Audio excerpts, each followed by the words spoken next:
Welcome to Cloud on Air live webinars from Google Cloud. My name is Michael Abel, and you're watching a hands-on lab session as part of the Insights from Data with BigQuery Quest. I'm a data machine learning technical trainer based in Chapel Hill, North Carolina. And whenever I am trying to understand and analyze my data, pre-process my data for machine learning, or prepare my data for visualizations with dashboards, BigQuery is one of my favorite go-to tools. I'm excited to teach you today how to work with BigQuery. Coming up, I'll go through an overview of BigQuery, and then do a lab walkthrough using Quick Labs, where we will learn how to troubleshoot common SQL errors from within the BigQuery UI. You can ask questions at any time by submitting them in the box below the screen. We have Googlers on standby ready to answer them. Let's get started. In this session, I will start by providing you with a high-level overview of BigQuery, our serverless SQL data warehousing solution on Google Cloud. Next, I will show you how to access this session's hands-on lab, troubleshooting common SQL errors with BigQuery. After that, I will walk through a demo of the lab for you. You're very welcome to do the lab alongside me, or just watch the first time through and go back on your own later. So what is BigQuery? BigQuery is Google's fully managed petabyte-scale, low-cost analytics data warehouse. BigQuery is NoOps. There's no infrastructure to manage or cluster to configure, and you don't need a database administrator. You can focus on analyzing your data to find meaningful insights using familiar SQL. And you can take advantage of our pay-as-you-go model or flat rate plans for those who need more predictable billing. BigQuery is a powerful big data analytics platform used by all types of organizations, from startups to Fortune 500 companies. So what are some features of BigQuery? We have flexible data ingestion. You can load your data from Google Cloud Storage, from Data Store. You can stream it into BigQuery using tools like Dataflow at 100,000 rows per second, or even more in certain regions.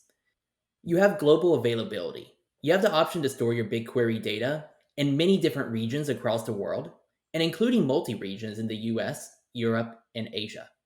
However, you still do not have any cluster management. So you can easily store your data, have your data sets available in different regions with just a few clicks. For security and permissions, you have full control over who has access to your data stored in BigQuery. If you share data sets, it won't impact your cost or performance. Those you share with pay for their own queries. BigQuery also provides cost control mechanisms that enable you to cap your daily cost at an amount that you choose. If you want to see more information about this, go to the documentation and look up cost controls. BigQuery is highly available. We have transparent data replication in multiple geographies. So remember I mentioned that you can store your data in a multi-region, like the US. Well, your data will be replicated across multiple data centers in the US. So if one is not available at the moment, that doesn't mean your data is not available. But ultimately, one of the greatest things about BigQuery is that you have super fast performance. You can run terabyte or even petabyte level queries in a matter of seconds to minutes, even in the most complex queries. And it's fully integrated with Google Cloud. You can easily read and write data to and from products like Dataflow, Dataproc, and other products on Google Cloud as well. So let's recap what all BigQuery offers and mention a few other things as well. Remember that BigQuery does offer interactive analysis of petabyte scale databases. We have familiar SQL 2011 query language and functions, so we don't need to learn a new language to be able to interact with this scale of data. There are many different ways to ingest, transform, load, and export data to and from BigQuery. And we can take advantage of more advanced features of standard SQL, such as nested and repeated fields and user-defined functions in SQL and JavaScript. Note that when querying against nested and repeated fields, you are going to see the same level of performance that you expect from simpler data structures in BigQuery. And finally, data storage is cheap. You can store your data in BigQuery directly and leverage the full power of BigQuery. This diagram displays the architecture of BigQuery. So some of the content that we've already discussed is represented here as well, such as the SQL 2011 compliance, and the fact that we can work with both batch and streaming ingest. However, one thing that's really neat to mention is that you can query your data, whether it be ingested via batch or streaming, side by side using the same SQL queries. Notice here that you see something about durability for our storage. I'll save you a little bit of effort. There are 11 nines here. So we guarantee 11.9 durability of your data stored in BigQuery. What does that mean? Well, if we drop more than 1 byte out of a terabyte of data over a year, then we've broken our SLA. However, BigQuery is really two separate services. We have our storage service, and we have the compute service, the query analysis service. Between these two services, we have a petabit bisectional bandwidth network, allowing us to quickly move data from one service to the other. This is why your storage is so cheap. You don't need to have your compute up and running just to manage your storage. So whenever we write a query, Dremel, the execution engine for BigQuery, will go grab the resources that we need for running our queries and then return our results. Finally, we can access BigQuery via Web UI, which we will do in the upcoming lab, but also a command line interface, the BQ command line tool, or via REST API. And here's some really, really cool BigQuery statistics. The largest query that we've had run, at least as of date on BigQuery, was over 10.5 trillion rows, which ended up being about 5 petabytes of data. We have a customer that stores a quarter of an exabyte, 250 petabytes of data in BigQuery, and we have customers whose peak ingestion rate is 4.5 million rows per second over their various projects and tables. In the upcoming demo, we will see one of the ways to interact with the BigQuery service within the Cloud Console. Here we can view the resources we have available, and if you look on the slide, we can actually see a bunch of publicly available datasets with COVID-19 data, and this is available for anyone to write SQL queries against. We can also see the query editor and query results. We'll get more hands-on with this during the upcoming lab, but first, do you see this red box? This tells us two pieces of information. First, that our query is valid, the little green check mark. But second, it also tells us how much data we will be processing when we execute our query. In this sense, the Query Validator is a really useful tool for both troubleshooting your queries and understanding the cost of your queries. In a moment, we will get to use this hands-on and really understand the different ways that we can leverage it. Now let's get on to Quick Labs, Google Cloud's hands-on learning platform. This is where you'll be able to access a sandbox environment of the platform, and there are a couple of ways that you can get access to the lab that I'll be demoing today. But I will show you how you can join using a pre-existing offer. If you ever run into any issues with Quick Labs, feel free to reach out to the 24/7 Quick Labs support by clicking the chat button in the bottom right pane of Quick Labs. If you're following this live and you're having problems figuring out where should I go to get started, one, I'm getting ready to walk through this with you. But if you missed part of the walkthrough, there are Googlers on standby right now, ready to answer your questions below. So what we will be doing is taking advantage of an offer that we currently have available for our hands-on labs.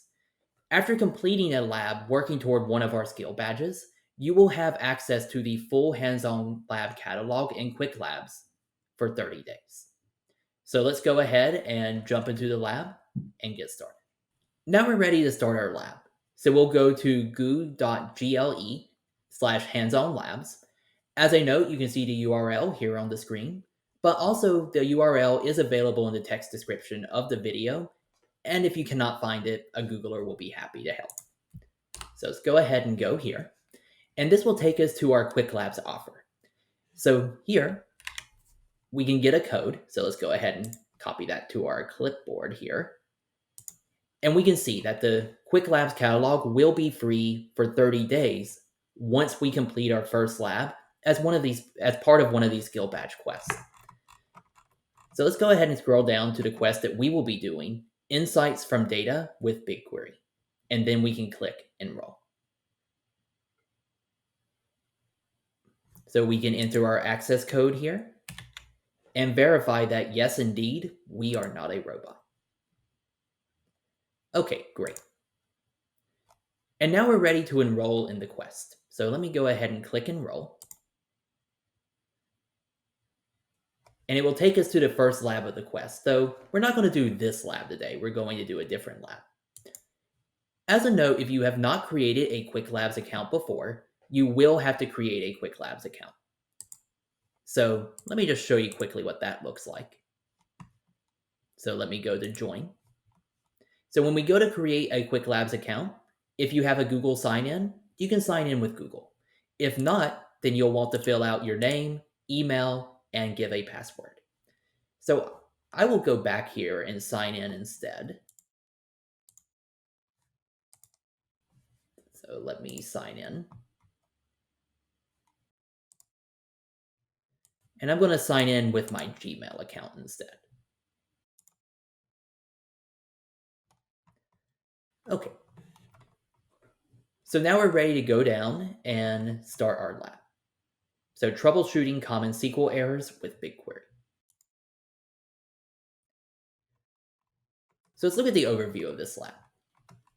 So as I mentioned before, BigQuery is Google's fully managed, no-ops, low-cost analytics database. So with BigQuery, we can query terabytes or even petabytes of data without having to set up any infrastructure or having to have a DBA step in and manage everything. What we'll be doing in this lab is taking advantage of an e-commerce data set that has millions of Google Analytics records for the Google Merchandise Store. So this data has been loaded into BigQuery, and we can use this as a data set to help practice our SQL skills. The lab itself will step you through the logic of troubleshooting queries using the BigQuery web UI. We'll go ahead and talk through this, but first, we need to get set up for our lab. So when we go here to Start Lab and click, verify once again I am not a robot. What is happening behind the scenes is that Quick Labs is spinning up a Google Cloud project for us to use for this lab. Notice on the left here that it also gives us a username and a password so that we can access the account associated with this project. Now, before you hit open Google Console, freeze a second. Okay, you're frozen? Good. So let's right click on Open Google Console and click on Open Link in Incognito window.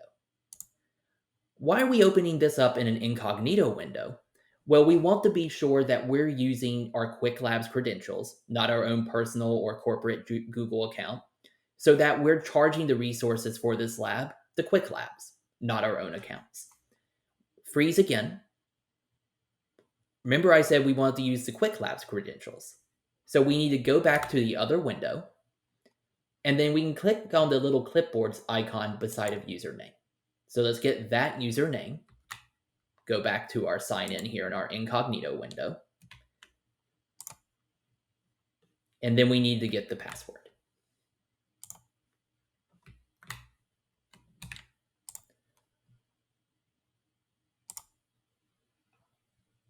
So we'll go ahead and click through the prompts. You do not need to set up any recovery.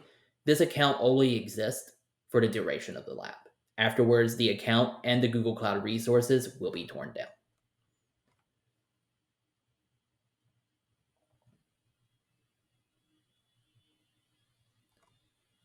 Okay, so finally agree to the terms of service. And we're in the Google Cloud Platform console. So now we can see things like the project info, so the project name, project ID, and so forth. Other information like API request. If you scroll down a bit, you can see things like news for Google Cloud. Over on the left, we can see a menu where we can access the various different Google Cloud products. We'll go back there in a moment. But before we move forward, the first thing I want everyone to check who is doing the lab alongside with me, check at the top here that the project selected is a Quick Labs-GCP and then some hash named project. If you do not see this, you can click up here and select the project. What if you can't select the project? You don't see the Quick Labs project. Well, what that means is that you did not sign in with the Quick Labs account. So what you will want to do is go back up here, and if you don't see a student at Quick Labs account, you're in the wrong account. You're in maybe your personal account.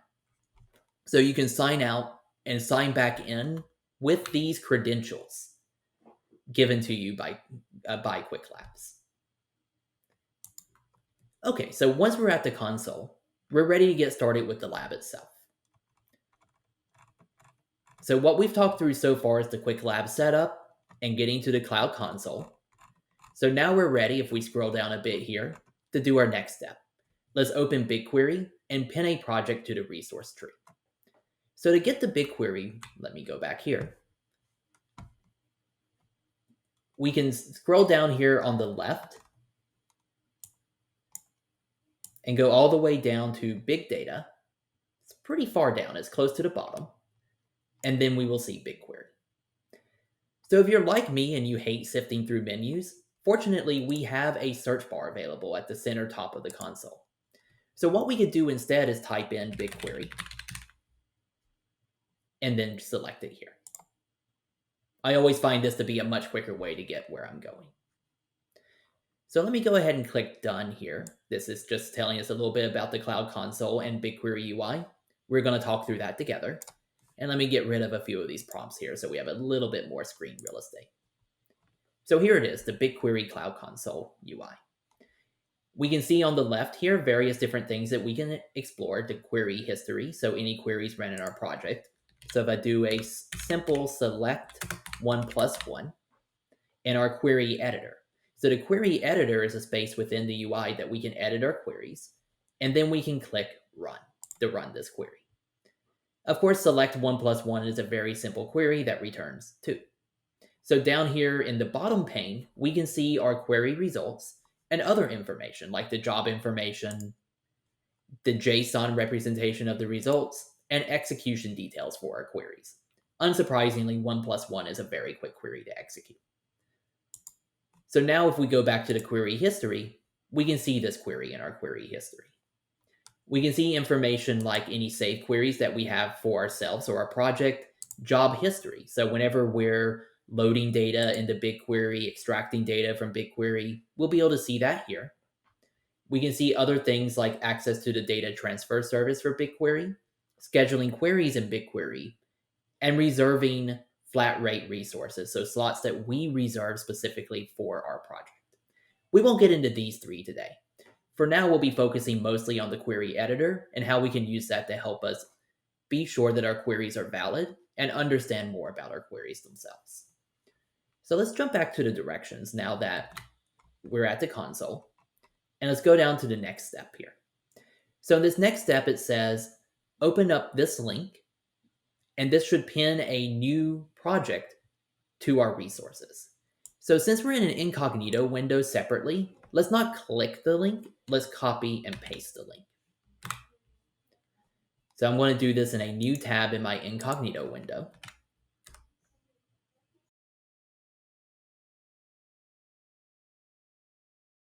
Give it a second to load.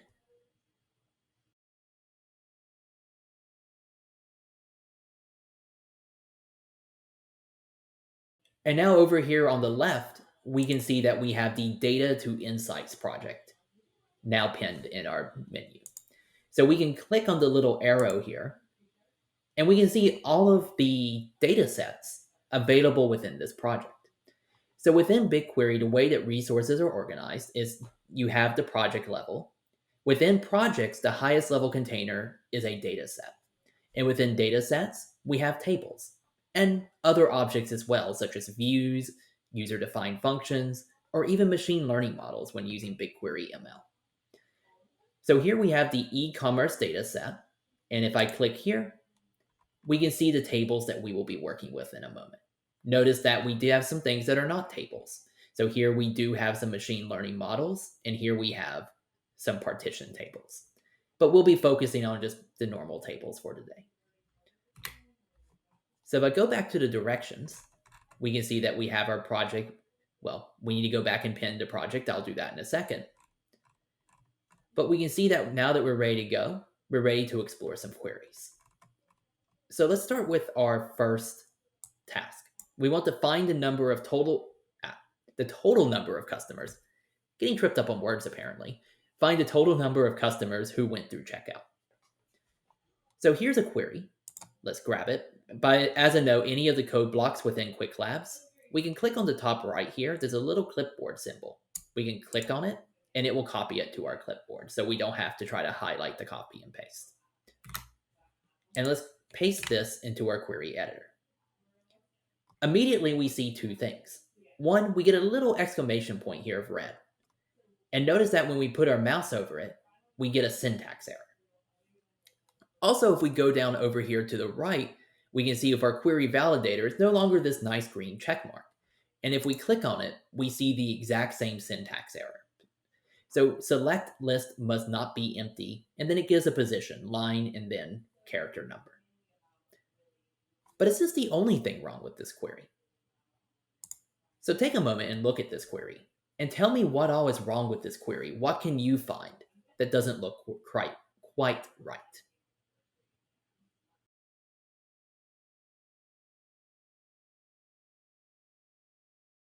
So first, we didn't specify any columns.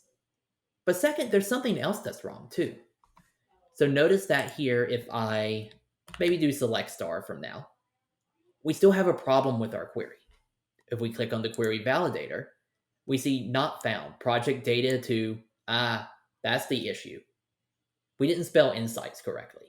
So we caught that typo. So now I add in the SI for insights. Great. Now it says the query is valid. We will process 16.5 megabytes of data. And if we hit run, there's our results. So, okay, we fixed our query. So we now, at least we're able to look at some rows of data in the table. However, if your goal is just to look at a few rows of the table, this is not the recommended pattern. So let me show you something else that's really neat. If you hold down Control, or if you're on a Mac, Command, and click on the table name, it automatically selects the table over here on the left and pulls up the information about the table. So the schema, we can see here. We can go back here and see the details for the table, so how many rows, how much data, and so forth. But also, we can preview the data for the table without having to write a query. Notice that before, when we wrote this query, we processed data. The preview does not process any data. So this is a free way to quickly look at the data in your table. So take advantage of that. So let's go back to the Quick Labs directions here. So we fixed our query here. And if you're following along, you know how to answer this quiz now. What was wrong with the previous query to view 1,000 items? Well, there was a typo in the dataset name. Here we're thinking of the dataset name as being project.dataset. And we didn't specify any columns in the select statement. Great. Well, we can go down here and we can look at another query. And let's see if we can figure out what's wrong with this one. So let me copy it to my clipboard. And then paste it into the query editor. So notice that immediately we get a syntax error. And it says syntax error, unexpected bracket at this location. Notice that it's actually telling you in this case how to fix the error. And so if this is a table identifier, escape the name with a backtip rather than the brackets. Well, where's this notation coming from? BigQuery supports two different syntaxes, or maybe I should say dialects of SQL. What we call legacy SQL and standard SQL. So standard SQL is ANSI standard SQL, while legacy SQL was the original syntax that BigQuery used. We can set with a little comment at the top of our query if we want to use legacy SQL or standard SQL. So this query was actually written for legacy SQL. Their brackets are what we needed to escape our table name. However, we want to work with standard SQL.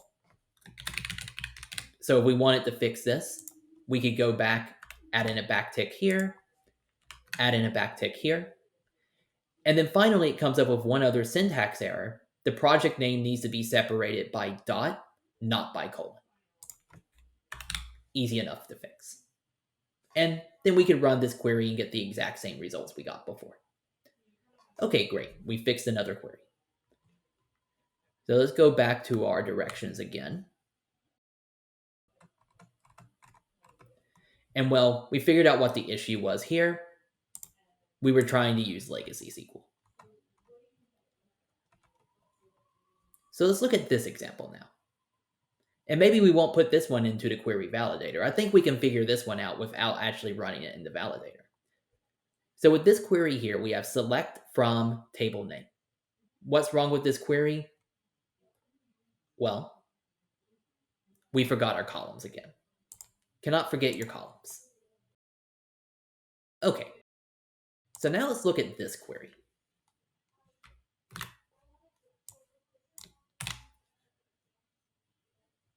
Okay, so we get select full visitor ID from our table. We see that this is a valid query. So, okay, this query works. So we're not trying to find a query that works now. What we're trying to do is figure out why doesn't this query help us in our goal. What was our goal again? Well, let's go back and remind ourselves. So we're trying to find the total number of customers who went through checkout. So in this case, if we scroll back down, we're doing select full visitor ID from our table. And let's think about what could be wrong with this query before we run it. So our goal was to find the total number of customers who went through checkout. Here we're just getting a long list of visitor IDs.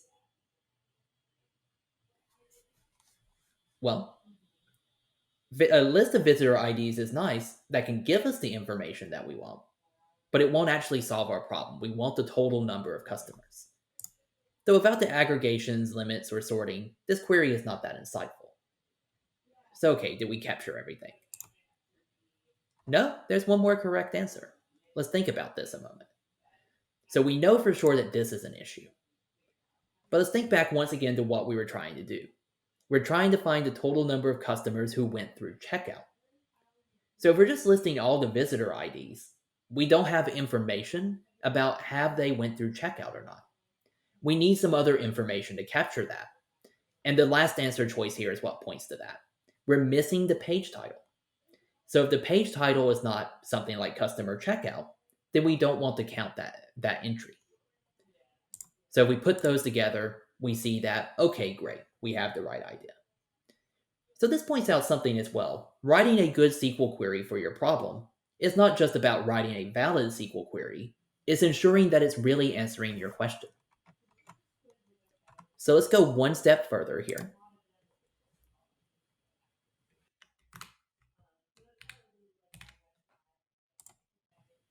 So now when I run this query, so select full visitor ID, hits page title, from data to insights, limit 1000. Well, we still have the problem that we're not performing aggregations. But what else is going on here? Notice that here we're just getting a single column, and it says hits page title, but it doesn't look like a page title here. We just have a bunch of numbers. Well, we forgot something in this query. What do you think we forgot?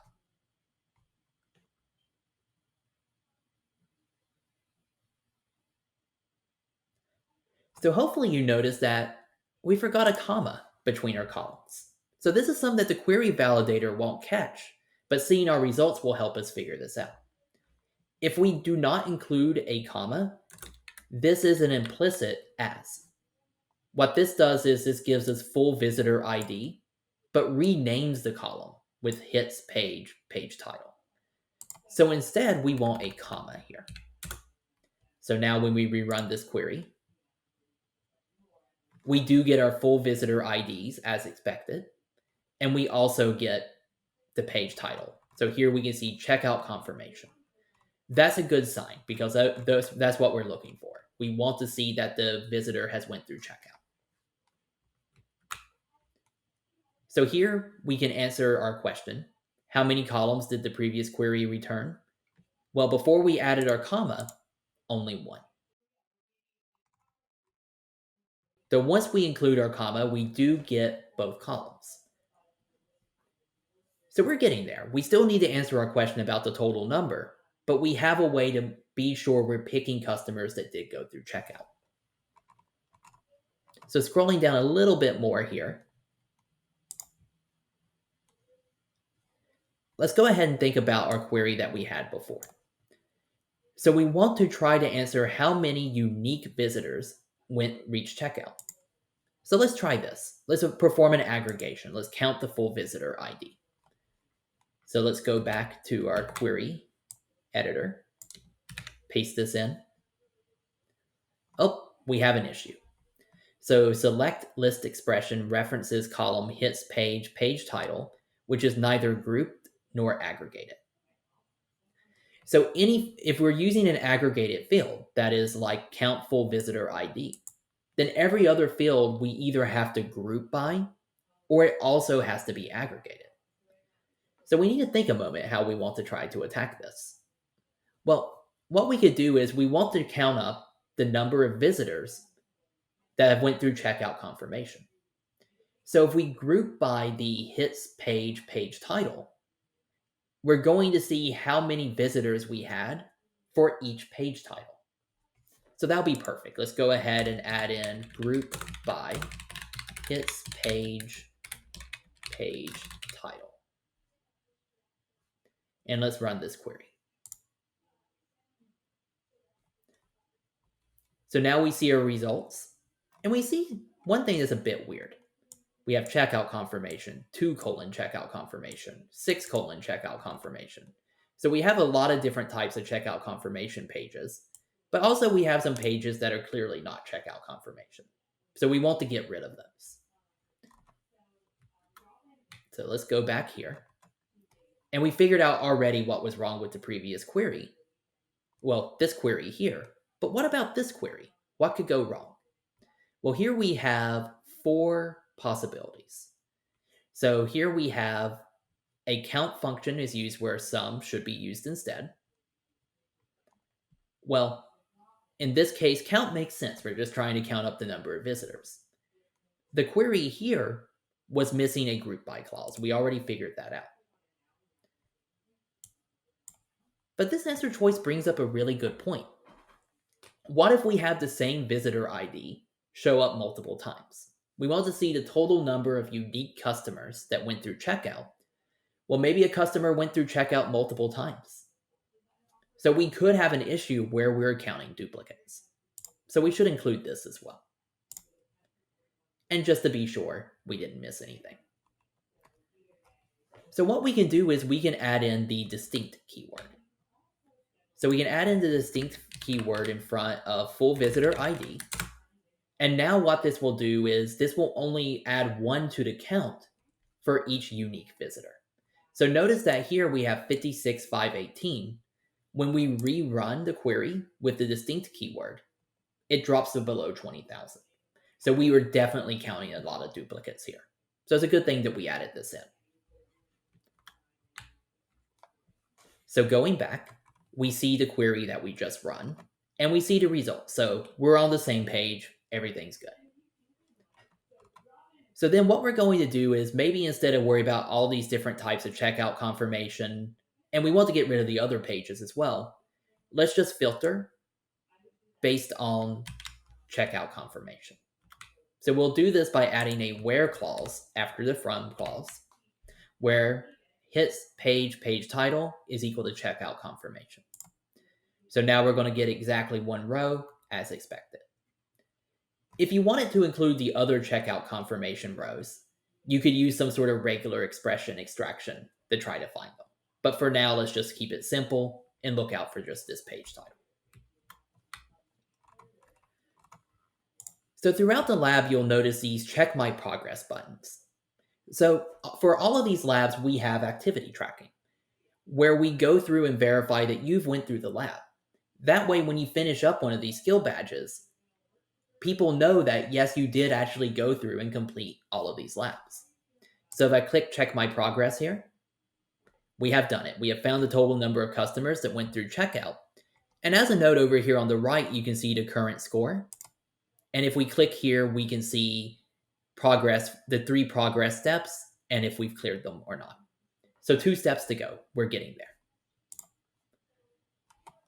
So let's go on to our next problem. Let's list the cities with the most transactions for your e-commerce site. So let's start off with this partially written query. So we're going to get an error because we didn't actually finish the query.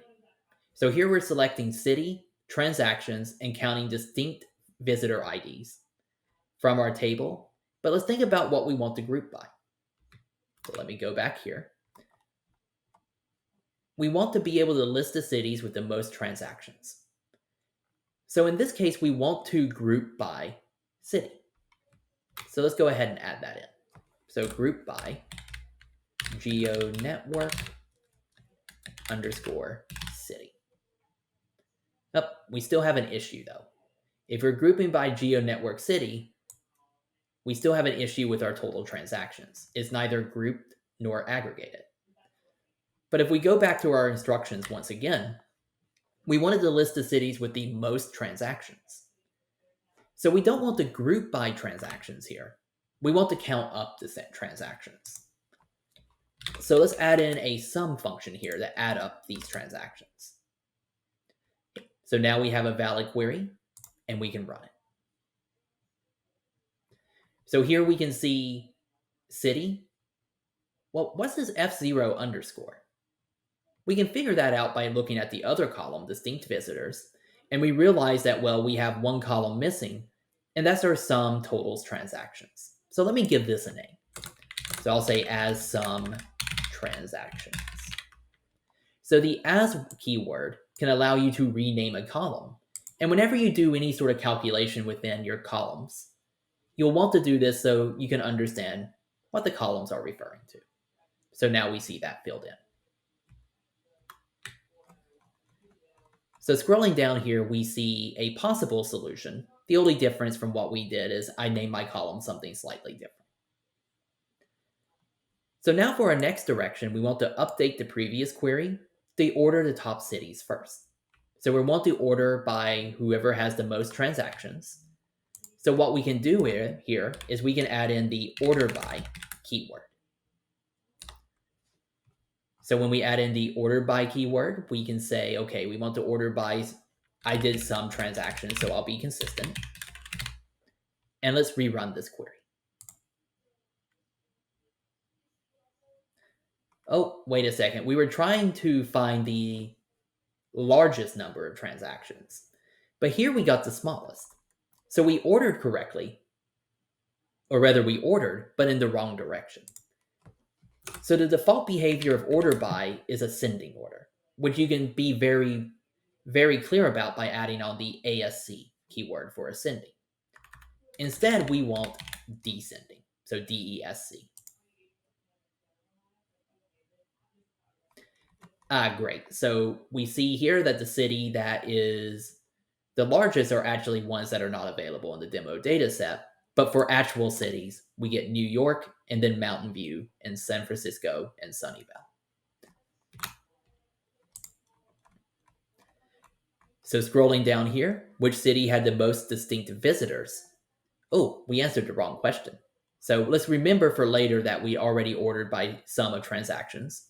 But for most distinct visitors, we need to rewrite our query one more time.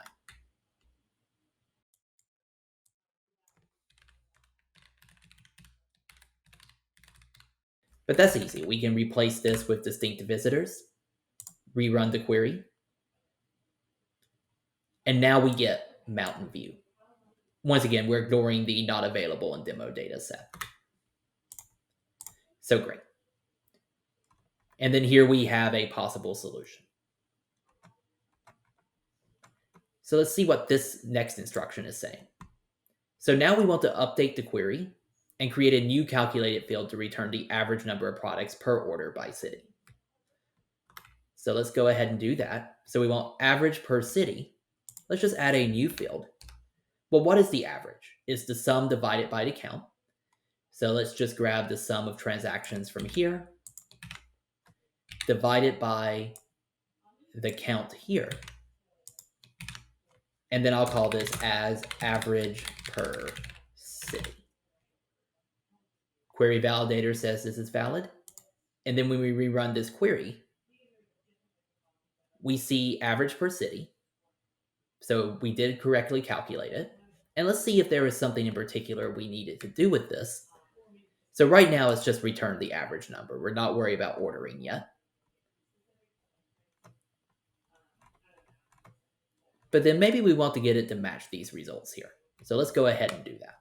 So let's go ahead and average by, or order by, sorry, average per city. Okay, great. So here we see Jakarta had the highest average. So this matches up with the results we see here. So let's do this next. We want to filter our aggregated results to only return cities with more than 20 average products ordered. So let's grab the query here and it asks, what's wrong with the following query? Let's see if we can figure that out.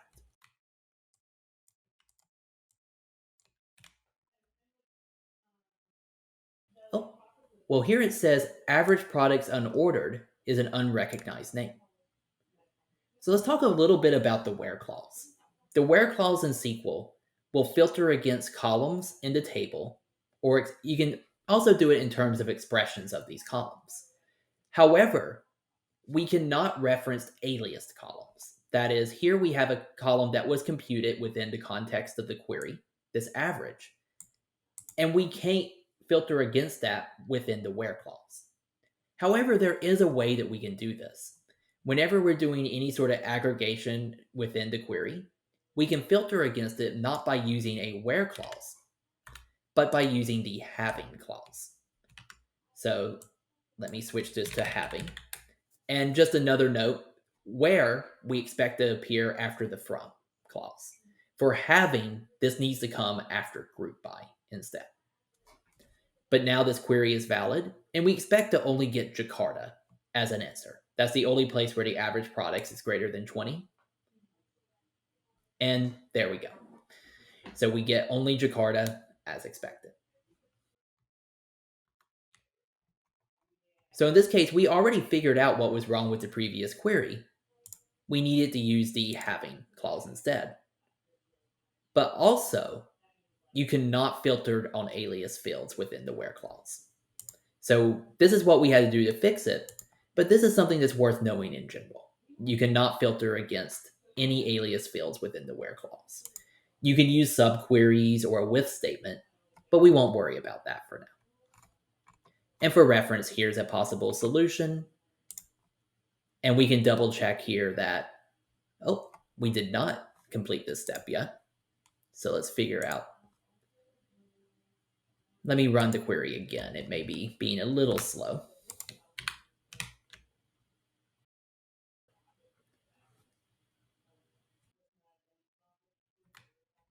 We'll come back and check in a second. So we have actually completed the step here. We've went through and listed the average number of transactions per city and applied the aggregation on, or the filtering on the aggregation. So I'll have to come back and be sure that all of this went through okay. So in a case that you come across where the activity tracking isn't picking up a step and you feel like you did go through all the steps, go back through and just be sure you've rerun the queries. So there was one query here that I never actually ran. So let me just be sure that that's not the issue. Okay, so we can scroll down here and look through the results, and it looks like there's nothing obviously wrong yet, though there's a few that's not set. And here we have, oh, something should have been filled in here and it wasn't. We'll deal with that later. Let's go back to our question here. So here we are. What was wrong with the previous query? So there's no typos here. It did execute. However, notice that we are using group bys here. So group by 1, the first field, and the second field 2. We had some elements that we didn't really want in there, especially for product category. The more elements that we're doing group bys, the more data that we have to possibly shuffle, and the worse performance we're going to get. But also, we're not using any aggregation functions. We want to find the total number of products in each product category, but we're not actually counting them up. We're just listing all the different categories. And there we go. So let's look at the next query and see if we can figure out what's going on here. And note that we'll have a question to come back to in a moment.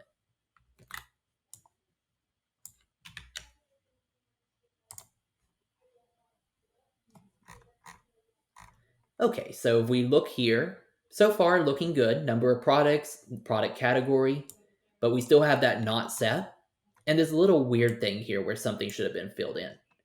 Otherwise, things look mostly okay. So let's go back here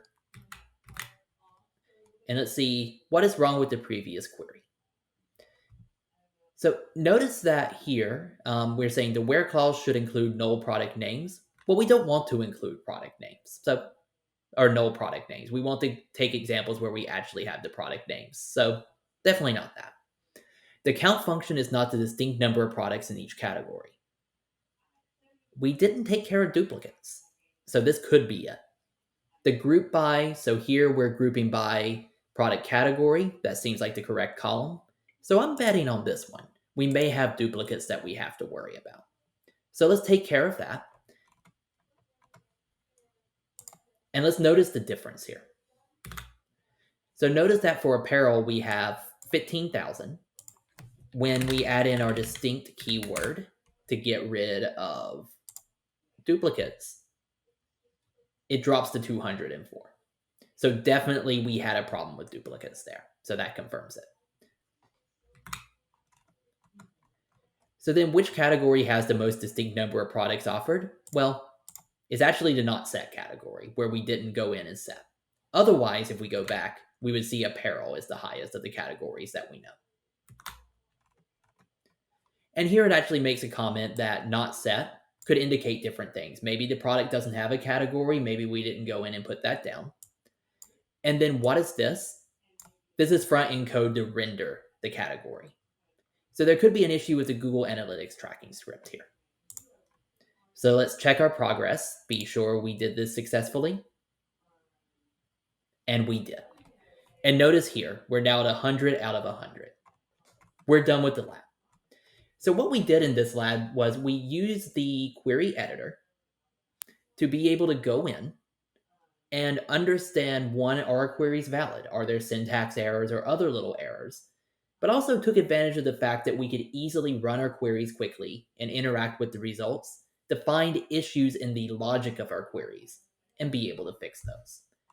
So once we're done with the lab and we see all the activity tracking has succeeded, we can go to end lab. Please rate the lab as well. We do appreciate the feedback. Now we can see if we scroll down that we've been given credit for the lab. So we have successfully completed the lab and we're ready to move on to other labs in the quest. So now that you've completed a lab within one of our skill badge quests, you have access to the full hands-on lab catalog for 30 days. However, if you're here today, you likely want to learn more about BigQuery and working with BigQuery. So definitely dive into the other labs here. All these labs are great and help you understand how to use BigQuery and how BigQuery interacts with other products in the Google ecosystem. The final lab here, the challenge lab, will be less of a walkthrough like the lab that we just did, and more of a lab where we have to figure out how to write the SQL queries ourselves and use BigQuery to accomplish our goals. What's the reward for going through all these labs? A skill badge. So you'll get a skill badge saying that you know how to derive insights from your data with BigQuery. And that's it for the lab demo. Thank you for tuning in for today's hands-on lab. Please visit cloudonair.withgoogle.com for more hands-on learning, training, and demos from Google Cloud experts. See you next time.